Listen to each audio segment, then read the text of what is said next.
This is Headbust Unboxing, and we are back in the house. And we got the Spence Porter fight coming up in less than 2 weeks. And a lot of times when we have big fights like this, they turn out to be duds. But because the styles that Porter and Spence bring to the table, both of them like to come forward. Both of them don't mind getting their hands dirty, fighting on the inside. I see nothing but bombs getting dropped. Now, every now and then people try to switch up their styles just to prove a point or to trick someone. So who knows, maybe we'll see Porter come in and try to box more. He has done that a little bit more lately. I don't suggest he do that. Like Keith Thurman said, if he tries to fight Errol Spence from the outside, he'll get picked apart. And I agree with that. Even though I do think SHAWN might have some success counterpunching, he's shown the ability to counterpunch a little more. And matter of fact, if you go look back at the Devin Alexander fight, he kind of did that then as well. But I think SHAWN at his best is when he's in, for lack of better words, Mike Tyson mode. When he's putting his head in your chest or in your face, and he's coming forward trying to back you up, and it's really relentless and hits you wherever it lands. When you get that SHAWN Porter, I think that's SHAWN Porter at his best, and I think that's a style that most fighters, truth be told, I don't care what division you're in, anybody bring a style like that can get in close to you by bobbing and weaving, doesn't necessarily have to, bring a jab to do it, but can get inside one way or the other and stay there and make you have to fight that way. That's a dangerous fighter. And like I said, I don't care what weight class you're in. If you come across a fighter that can get inside of your arm length and is shorter and can press you on the inside and bury himself inside of your chest, inside of your arm reach, and make you fight that way, that's a hard fight to have to deal with. So, but here's the thing though. Errol doesn't fight the same exact style, but Errol is a come forward fighter as well, and he gets in his mode where he wants to be up, up close and personal, and he wants to hit you with body shots and combinations that can go from body to head to body. We're going to see some fireworks, no doubt about that. Now, let's analyze the two fighters and see what it is that both guys do well, and maybe we can get some type of understanding of what's going to take place next weekend during the fight. Okay, first we're going to look at SHAWN Porter, and the first thing that comes to mind when you're dealing with Porter is the fact that he brings pressure, and tons of pressure. As you see right here, he's charging at Adrian Broner, and now mind you, it looks wild, but clearly it's a method to his madness. You see him bobbing and weaving as he's going in on Alexander. We see him on Broner again. I mean, like I said, it doesn't look conventional, but it's effective. And he hits you from different angles in the midst of this pressure, and it can be unsettling because you're not going to find too many people that's going to come at you like this. And I mean, and it's relentless. As you see, soon as the referee stops, he going right back in on him, and he'll hit you anywhere. Because of his speed and athleticism, SHAWN can get to you when he appears to be out of position. And we'll see right here, like he's back, and boom, all of a sudden he's on him. Right here with Devin Alexander, he's backpedaling a little bit. Then all of a sudden he turns the corner and he's on him. See him and Broner again. Broner's trying to counterpunch him, hit him with a check hook. I mean, like I said, just look at the pressure that he applies to his opponent. SHAWN will force you to fight inside also by bringing all of this pressure, as you see right here. And once he gets inside, he is completely at home. That's like him sitting at home in a recliner somewhere. He is completely relaxed, fighting you on the inside. So that's something most fighters will want to avoid. He can get inside without throwing a jab also, and that's very unique. And sometimes it's with hand movement, sometimes it's not. He just bring pressure like that. I mean, it's crazy. SHAWN likes to to go to the body also, as you can see. Once he get inside, the body's going to get worked over. That's part of the game plan. He will attack the head too, but he likes to go to the body. He'll mix it up real quick. And when he fought Broner tried to time him coming in because he knew it was coming. Now you see, he'll move his head when he goes to the body as well. So it's not like he's just sitting there waiting to get uppercutted. He will bring it from different angles on the inside. He doesn't allow you to hit him. He doesn't allow you, to time up when he gets on the inside either. And that's a very good quality for an inside fighter, because he doesn't just accept being tied up. He's going in there to work. I mean, just look at the pressure, man. That's crazy. The energy he brings to the ring really is second to none. Like, only person I could think that swarm on people like that was a young Mike Tyson. And yes, Shawn actually does have a decent jab. A lot of people don't really give him credit for that, but we're going to look at it right here. See him throw a little feint in, then he snaps out the jab. That's a pretty stiff jab. Here we'll see him throw a nice 1-2 jab straight combo. And now a jab right hook combo.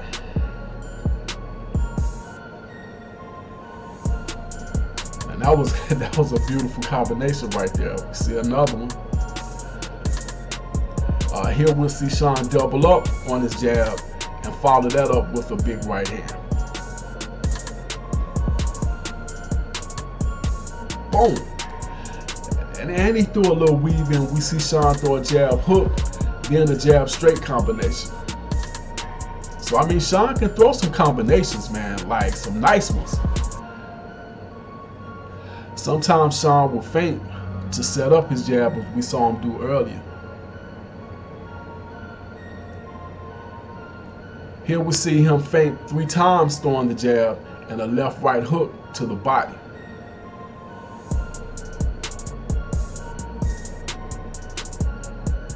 See him snap out the feints, throwing little feints. Boom, boom. Shawn has a good head movement also. He can bob and weave with the best of them. That's why, like a lot of people tell you, he reminds you of Mike. Ooh, nice slip, hook counter. Ooh, beautiful work. See the head movement, beautiful head movement. And Shawn doesn't get the credit for his footwork either. Shawn has an incredible chin also, and he's going to need it against ERROL. And you see Adrian timing him.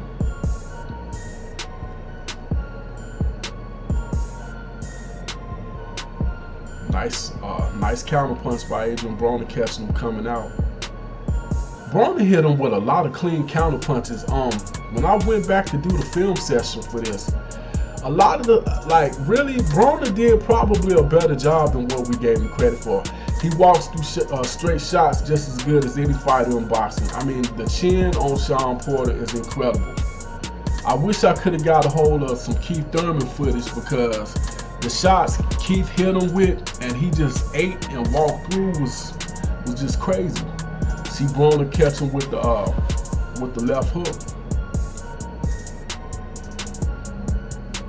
Man, Shawn a monster. I'm sorry. You might not like his style, but he's a monster. Goodness. I mean, he's mauling him. What else can you describe that as except for the fact that he's mauling him? Now right there, Adrian clipped him. Now that was more of a balance thing. Now watch Shawn. Watch his face. This how you know he wasn't hurt. Just watch his face when he get up. He looked like he was hurt. Like, come on, man. Does he for real? No, that man was not hurt. That man was not hurt. The thing that most people aren't aware is Shawn can counter punch also. Shawn is a very good counter puncher when he wants to be.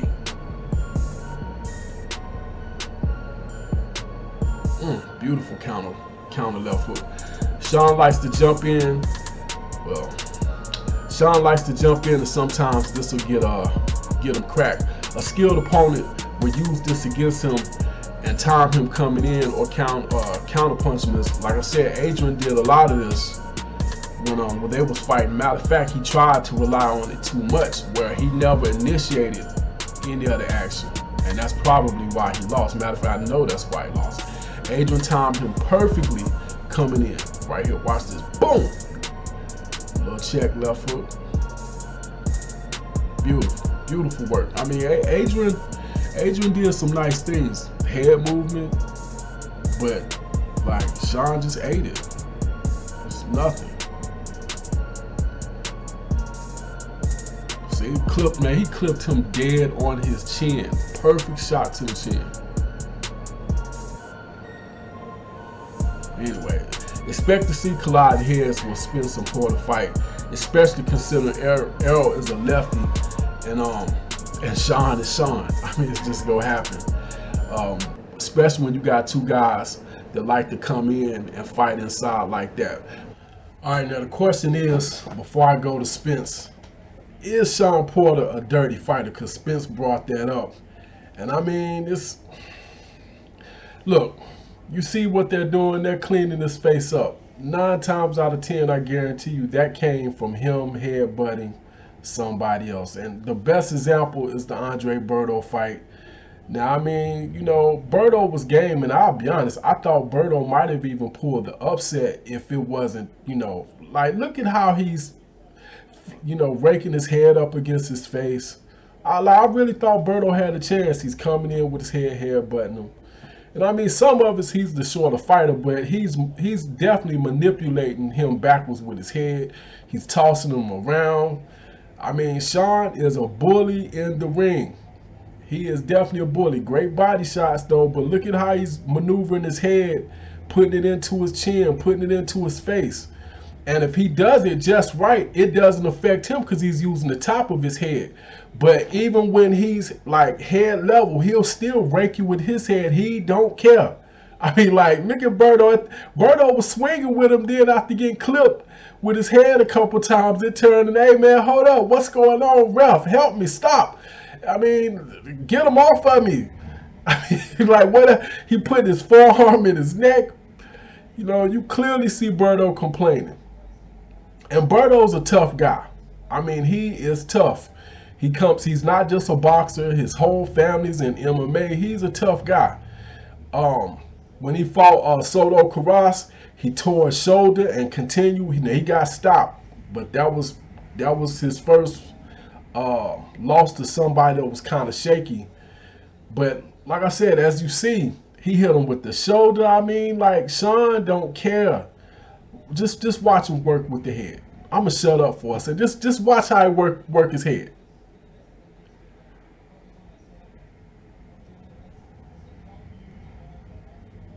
I mean, he don't care. I mean, look, like I said, some of it is incidental. I really do believe that. But at the same time, you can't tell me he doesn't know what he's doing. I mean, I find it hard to believe. And poor Andre Berto, like, he was game all day. Now, just listen to this. Just listen to it. In this portion of the fight as he gets caught with the left hand. Yeah, absolutely. And oh, the jab. That wasn't no jab. That was a headbutt, man. Oh, and there goes Berto backpedaling. I mean, look, if you heard Paulie say headbutt, I mean, they talk about some jab. He got cut. Look, now look, this is pretty much the end of the fight right here. Now watch what Berto say. Want to continue? Walk towards me. Walk over here. Want to continue? All right, I might have cut it, but he said he headbutted me, man. And I mean, you know, SHAWN closed him out. But after being headbutted like 4 or 5 times, especially like literally about 20 or 30 seconds ago, I don't know if any of you guys ever been headbutted before. Sorry about that. I don't know if any of you guys been headbutted before. But when that happens, you are groggy. You are lightheaded. Trust me. When I saw that fight, live that is, I was pissed. And not because I picked Berto, But because the way the fight ended, Shawn had just headbutted the man at least twice, like good smacking football style helmets ramming together headbutts. You know darn well that man was lit up. The referee, first of all, it shouldn't have been counted as a knockdown, number one. And number two, the referee should have allowed him time to recover from that. That was a legal headbutt. I mean, even if you want to say it was accidental, like, I've seen men get headbutted and the referee give them time to get themselves together. So, I mean, in my opinion, is Shawn a dirty fighter? I'm going to say yeah. I mean, I can't go no other way but say yeah. You know, when it comes to that, even though I do think some of it's incidental, then others I think he does on purpose. Just because he knows you can't concentrate in the middle of all of that. But anyway, so let's move on now to Errol Spence Jr. All right, let's get started. All right, Errol's most important weapon is his jab. That's right, his jab. Most people are like, no, yes, it's his jab. You see right here, he's stalking Garcia, pumping the jab. See how he's maneuvering him with his jab, backing him up. That's very important. See it again, just backing him up with the jab, doubled up on it right there. He can use the jab to do many things, to control his opponent and to punish him. As we see right here, same thing with Kell Brook, backing him up and punish him at the same time, forcing him backwards. Got him going exactly where he wants him to. So, like I said, he can control you with the jab. Punish you at the same time. Perfect jab. Snapping Mikey's head back, allowing him to set up other shots behind it.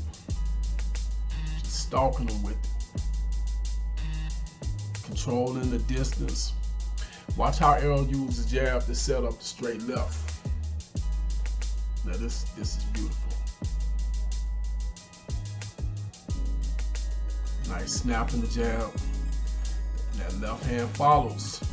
Straight right down the middle. See how, oh my goodness. I love watching film. See how he set up the straight to the belly with the jab, then straight to the head, mixing it up. Head, body, keep Mikey guessing. Same thing there. Kept him guessing the whole time. Watch how he double up on the jab to unleash the straight left. See that again. Right down the middle. He was punishing Algieri. Right down the middle. Now watch how he used the jab to set up the left hook.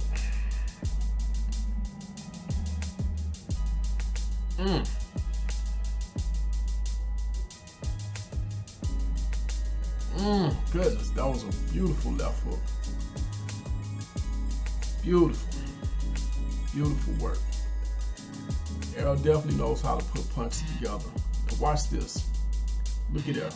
I hope you can just see how calculated that is. Look at what he's doing. Please tell me you know what he's doing. That's beautiful work. Look how he set him up. He threw the jab. He bended by his right ear intentionally to force him over. Watch it. Wasn't trying to hit that man with that first punch. Now, Spence throws a lot of combinations, and they can come in all different varieties, but he likes to bring a lot of punches. He's not the one to hold his fist still. He'll keep them coming. When Errol gets inside, he does exactly what he's supposed to do, and that's work. That's right, he works to the body and to the head relentlessly. When he get inside, you're in trouble. And it's gonna be interesting to see him and Shawn fight, because both men like to fight inside. So we're gonna see a slugfest, I'm telling you. A straight up slugfest. I don't know, maybe both of them decide to box, who knows. People do funny things, try to throw you off. But look at look at these beautiful shots, man. Head, body, body, head. Goodness gracious. Goodness. Stop it, ref. Stop it. Now, speaking of body, Spence is a ferocious body puncher. As you can see, he set up the body shots with the jab, and right here he's already inside. But watch how he digs to the body.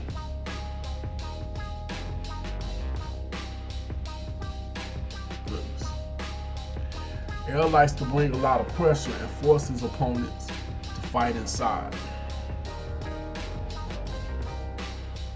Like I said, he'll back you up and jump on you. It's almost like a lion pouncing on his prey.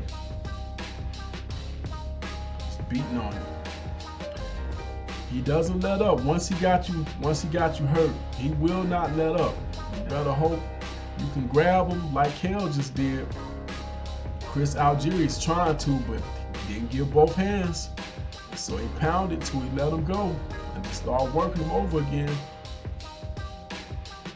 He just outclassed Algieri. He ain't had nothing for him. See how he's just beating him with one hand, refusing to let him grab him. Errol also, he keeps a tight defense. Now, I'm not going to spend a lot of time on this, but watch his defense. It's real subtle. Like, he uses what you would call the phone call position. Then he turns his waist. He keeps his elbows tucked in, and he turns his waist to deflect shots. Beautiful defense. Now, Errol's a devastating puncher, but his left hook, I believe, could be his best punch. We see right here, he punched him with the left hook twice, set it up. That might have been an uppercut, but he followed it with a double left hook and drops him. But hey, then again, it might be his right. I mean, his right hook just as devastating as his left. Actually, he got power in both hands, so it's hard to say. But he's actually a lefty, so. But as you see right there, he's pounding him with the left, he's pounding him with the right. I mean, it's hard to say. I mean, look at that. Both of them look equally devastating to me. But Errol is a magnificent finisher. And if he has you hurt, you better start grabbing. As you see, Lamont did not. He tried to just cover up. Grab him. You see, Algieri's trying to run. Grab him. Running ain't working. Covering up ain't working. Grab him. Got blasted. And you see, he got done in behind it. Now let's see if we can point out some of Errol's flaws. Now this should be interesting. Now check this out. Now most people say he didn't do anything wrong. Oh yes, he did. Errol doesn't make too many mistakes, but that was one. He led with the left hook. That's a no-no. That's number one. And look at the distance where he came in there with the right hand. He could have got countered twice. If he would have been fighting an opponent that wasn't just trying to curl up like Chris Algieri was right there, he could have gotten cracked. And the sad part is, if he would have went down, it would have been because of his own momentum. You can't jump in like that, as you see Pacquiao did right there, and that will be the results. You can be KO'd by your own momentum, lunging in like that with your head face first. We see here Errol make another mistake that could also be costly, where he flicks out his jab, but he doesn't bring it back in. You can't hang your jab out there long enough. That allows your opponent to come over top of it. You got to pull it back and put it back in the phone call position, as he does not do. This allows Algieri, like I said, to get that left hook in over top. Fortunately for Errol, Algieri doesn't have any power. Errol make the same mistake again against Mikey. Fortunately, Garcia didn't make him pay for it either.